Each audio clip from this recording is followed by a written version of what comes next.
اور یہ آج بھی لازم ہے، ہر مسلمان پر لازم ہے کہ وہ دنیا سے اتنی بے رغبتی ضرور اختیار کرے۔ اور چونکہ نبی کریم صلی اللہ علیہ وسلم نے دنیا سے بہت زیادہ بے رغبتی اختیار فرمائی اور فرمایا کہ میری مثال تو ایسے ہی ہے جیسے کوئی شخص کسی درخت کے سائے میں آئے اور پھر تھوڑا سا آرام کرے اور چل دے۔ اور آپ صلی اللہ علیہ وسلم نے ارشاد فرمایا کن فی الدنیا کأنک غریب،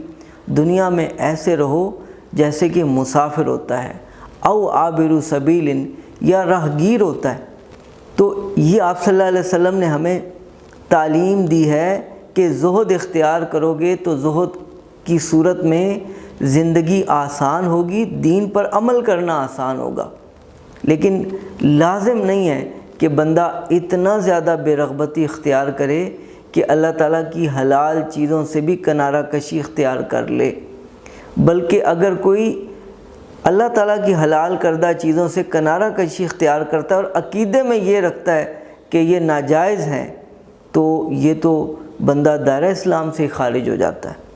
صوفیاء کرام نے، اہل اللہ نے جہاں جہاں بھی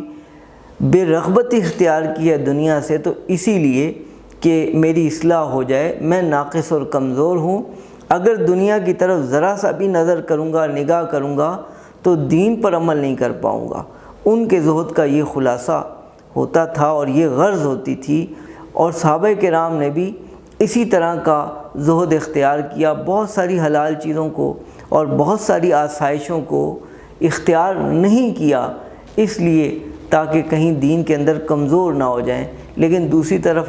بہت سارے صحابہ ایسے بھی ہیں جن کے پاس اللہ تعالیٰ کا دیا ہوا بہت مال تھا اور وہ اس مال میں سے اللہ کے راستے میں خرچ بھی کرتے تھے، اور بعض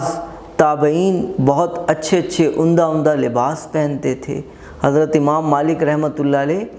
ہر درس کے لیے الگ سے لباس پہن کر آتے تھے۔ تو دنیا سے بہت زیادہ بے رغبتی اختیار